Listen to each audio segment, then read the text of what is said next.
Welcome again to our daily Bible verse ministry and this wonderful new year for all of us, and may we all have a prosperous and a fruitful year that's coming in our life. And welcome to 2024.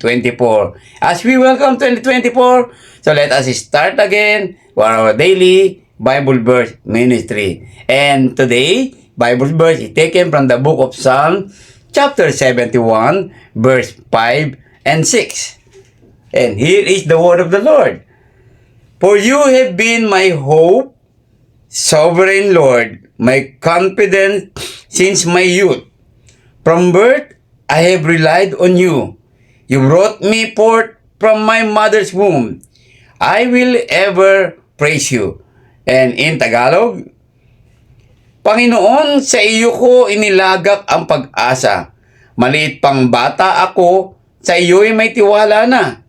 Sa simula at mula pa, wala akong inaasahang sa akin ay mag-iingat, kundi tangi ikaw lamang.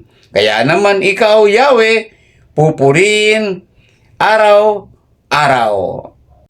On our first Bible verse for the year 2024, God is telling us that we need to put hope on Him. It's another hope for all of us, for our life. So let us always praise the Lord and trust Him the whole year of 2024. Just like David since birth, he put his hope and trust to the Lord. That's why he praised the Lord forever. So let us praise the Lord forever for the year 2024. Sa taong ito mga kapatid, pag-asa, panibagong pag-asa ang ibibigay sa atin ng Panginoon sa taong 2024. Kaya simulan natin na ilagak ang ating pag-asa at pagtitiwala sa Panginoon. Pag-asa, pagtitiwala na may pagsunod sa kanyang mga kalooban at kautusan. There is no other way of happiness of being with the Lord.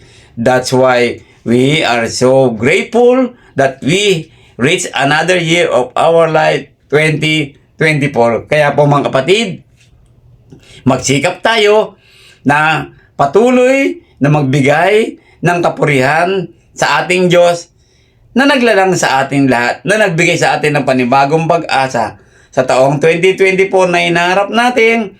And dito, ang salita ng Panginoon Diyos na wag natin siyang kalilimutan.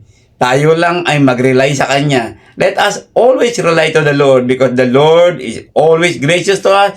The Lord is merciful to each one of us. Kaya po, mga kapatid, ang pag-asa ay nasa Panginoon Diyos. Sa taong ito, pag-asang tayong lahat ay muling uunlad, hahaba ang buhay na naglilingkod sa Panginoon Diyos. That's why we all need to grow in the grace and knowledge of our Lord and Savior Jesus. Magandang umaga po muli sa inyo lahat.